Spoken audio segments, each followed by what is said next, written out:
Good morning student. Lesson number 5 pol science का अधिकार जो है उसके बारे में पढ़ रहे थे। कल हमने अधिकार क्या होता है तो अनेक विद्वान जो हुए उन्होंने अधिकार की अलग अलग जो डेफिनेशन दी है, लेकिन उन्होंने बताया है कि कुछ अधिकार हमें जो है प्रकृति ने प्रदान किए हैं, जैसे जीने का अधिकार। इनसे कोई इसे वंचित नहीं रह सकता और न ही वंचित इससे कोई सरकार या कानून रख सकता। तो अधिकार कहाँ से आते हैं इसके बारे में आज हम पढ़ने जा रहे हैं।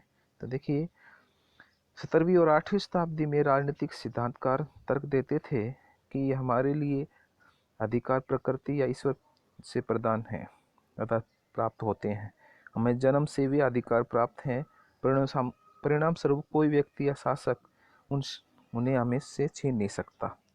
उन्होंने मनुष्य के 3 प्राकृतिक अधिकार जो बताए थे: जीवन का अधिकार, स्वतंत्रता का अधिकार और संपत्ति का अधिकार। अन्य तमाम अधिकार इन बुनियादी अधिकारों से ही निकले, अर्थात में रूट जो थी वो सभी यही अधिकार थे। हम इन अधिकारों का दावा करें या ना करें, व्यक्ति होने के नाते हमें ये प्राप्त है। ये विचार कि हमें जन्म से कुछ खास अधिकार प्राप्त हैं काफ़ी शक्तिशाली अवधारणा है। अच्छा, अर्थात कुछ अधिकार जो है हमें जन्म से ही प्राप्त हो जाते हैं। यह विचार कि हम जन्म से कुछ खास अधिकार प्राप्त है काफ़ी शक्तिशाली अवधारणा है, क्योंकि इसका अर्थ यह है कि जो ईश्वर ने प्रदान किए हैं और उन्हें कोई मानव या शासक या राज्य हमसे छीन नहीं सकता। तो बेटा कुछ अधिकार होते हैं, उस जो जीने का अधिकार है वो कोई भी व्यक्ति छीन नहीं सकता, नहीं चाहिए शासक हो, चाहे कोई व्यक्ति हो या कोई सरकार हो। प्राकृतिक अधिकारों के विचार का इस्तेमाल राज्य अथवा सरकारों के द्वारा स्वेच्छाचारी शक्ति के प्रयोग का विरोध करने और व्यक्तिगत स्वतंत्रता की रक्षा करने के लिए किया जाता है। हाल के वर्षों में प्राकृतिक अधिकार शब्द से ज़्यादा मानवाधिकार शब्द का प्रयोग हो रहा है। तो प्राकृतिक अधिकार के रूप में जो है मानवाधिकार जो है आ गया और इसका प्रयोग ज़्यादा हो रहा है। ऐसा इसलिए क्योंकि उनके प्राकृतिक होने का विचार आज अस्वीकार्य लगता है। ऐसा मानना भी मुश्किल होता जा रहा है कि कुछ नियम आदर्श ऐसे हैं जिन्हें प्रकृति या ईश्वर ने रचा है। अधिकारों की ऐसी गारंटियों के रूप में देखने की प्रवृत्ति बढ़ी है जिन्हें मनुष्य ने एक अच्छा जीवन जीने के लिए स्वयं ही खोजा या पाया। मानव अधिकारों के पीछे मूल जो मान्यता है कि सभी लोग मनुष्य होने मात्र से ही कुछ चीज़ों को पाने के अधिकारी है, अर्थात जो मनुष्य हो गया तो वो कुछ न कुछ पाने का अधिकारी है। एक मानव के रूप में हर आदमी विशिष्ट और समान महत्व का है। इसका अर्थात आदमी होने के नाते वो समान अवसर उसको प्रदान किए जाते हैं। इसका अर्थ यह है कि एक आंतरिक दृष्टि से सभी मनुष्य समान हैं और कोई भी व्यक्ति दूसरे का नौकर होने के लिए पैदा नहीं हुआ। सभी मनुष्य के आंतरिक मूल्य से संपन्न होते हैं और उन्हें स्वतंत्र रहने तथा अपनी पूरी संभावनाओं को साकार करने का समान अवसर मिलना उनको चाहिए। तो उनको कैसा अधिकार मिलना चाहिए? स्वतंत्र रहने तथा पूरी संभावनाओं को अर्थात अपना जीवन यापन वो कर सके। इस विचार का इस्तेमाल नस्ल, जाति, धर्म के और लिंग के आधार पर मौजूद असमानताओं की चुनौती देने के लिए किया जा रहा है कि लोग जाति, धर्म, संप्रदाय के आधार पर कोई किसी से भेदभाव न करे और सभी लोग जो हैं वो स्वतंत्र हैं। अधिकारों की समझदारी पर संयुक्त राष्ट्र ने मानव अधिकार का सार्वभौमिक घोषणा पत्र बनाया है। तो यूएनओ ने क्या किया बेटा? एक अधिकारों का सार्वभौमिक घोषणा पत्र बनाया है और यह उन दावों को मान्यता देने का प्रयास करता है जिन्हें विश्व समुदाय सामूहिक रूप से गरिमा और आत्मसम्मान से परिपूर्ण जिंदगी जीने के लिए आवश्यक मानता है। पूरी दुनिया के उत्पीड़न जन सार्वभौम मानवाधिकार की अवधारणा का इस्तेमाल उन कानूनों को चुनौती देने के लिए कर रहे हैं जो उन्हें अलग करने वाले और समान अवसरों तथा अधिकारों से वंचित करते हैं। वे मानवता की अवधारणा की पुनर्व्याख्या के लिए संघर्ष कर रहे हैं ताकि वे खुद को इसमें शामिल कर सके। कुछ सफल भी हुए हैं, जैसे दास प्रथा का उन्मूलन हुआ है। बेटा पहले दास प्रथा बहुत थी। एक व्यक्ति यदि किसी व्यक्ति के रूप दास के रूप में काम करता है तो उसका पूरा परिवार, उसके बेटे, उनके फिर बेटे सब दास बन के रहते थे। तो दास प्रथा भी इसी के कारण समाप्त हुई। लेकिन कुछ अन्य संघर्षों में अभी तक सीमित सफलता ही मिल पाई है। लेकिन आज भी अनेक समुदाय हैं जो मानवता को इस प्रकार परिभाषित करने में संघर्ष में लगे हैं जो उनको भी शामिल करे।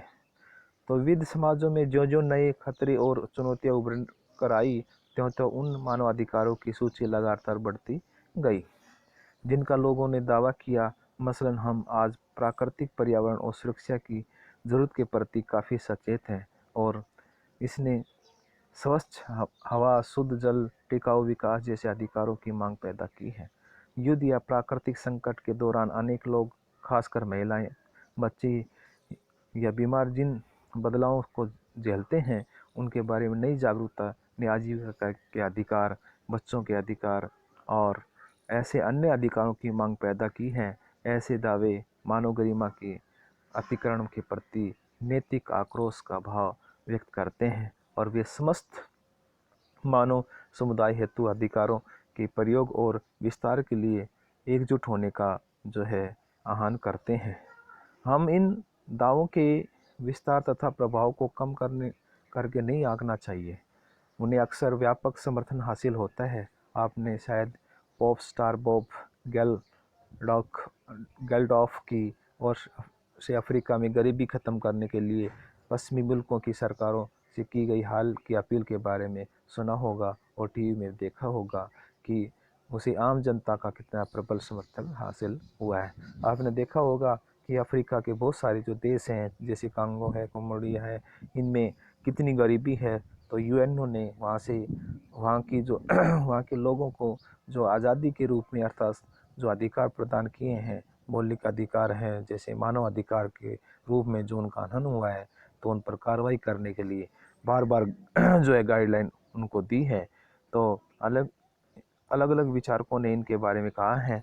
मानव गरिमा के बारे में जो कांट जो एक विचारक है, उन्होंने कहा है कि हर चीज़ की या तो कीमत होती है या गरिमा।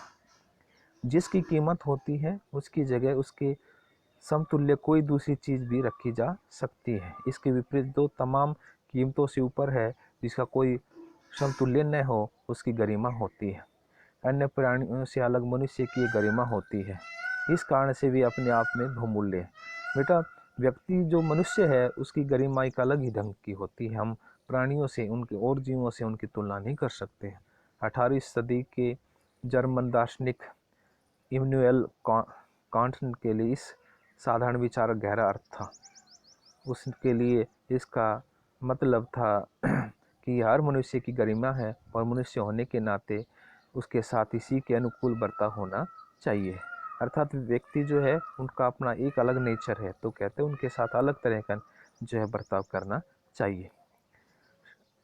उसके साथ ही ऐसा बर्ताव किया जाना चाहिए।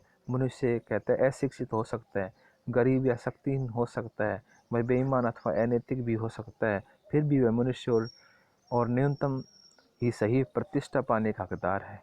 कांट के लिए लोगों के साथ गरिमाई बर्ताव करने का अर्थ है उसके साथ नैतिकता से पेश आना। गरिमाई बर्ताव करने का है उसके नैतिकता, अर्थात उसके लड़ाई झगड़ा वगैरह नहीं करना, एक अच्छी बर्ताव उनके साथ करना। यह विचार उन लोगों के लिए संबंध था और लोग सामाजिक ऊंच नीच के खिलाफ और मानव अधिकारों के लिए संघर्ष कर रहे थे। कांट के विचार ने अधिकार की एक नैतिक अवधारणा प्रस्तुत की। पहला, हमें दूसरों के साथ वैसा ही आचरण करना चाहिए जैसा हम अपने लिए दूसरों की अपेक्षा करते हैं। दूसरे, हमें यह निश्चित करना चाहिए कि हम दूसरों को अपनी स्वार्थ सिद्धि का साधन नहीं बनाएंगे, अर्थात हम अपना स्वार्थ सिद्ध नहीं करेंगे दूसरे लोगों के साथ। हमें लोगों के साथ उस तरह का बर्ताव नहीं करना चाहिए जैसा कि हम कलम या घोड़ा या पशु के साथ करते हैं। हमें लोगों का सम्मान करना चाहिए, इसलिए नहीं कि हमारे लिए उपयोगी हैं, बल्कि इसके लिए भी आखिरकार मनुष्य हैं। तो कहने का मीनिंग ये है कि हमें ऐसा बर्ताव किसी व्यक्ति के साथ नहीं करना चाहिए जिससे दूसरे को हानि पहुँचे, कोई ठेस पहुँचे। तो ये है मानव अधिकार की प्रकृति कि अधिकार क्या है और कैसे हमें प्राप्त हो और कैसे हमें उनको जीना चाहिए। Thank you.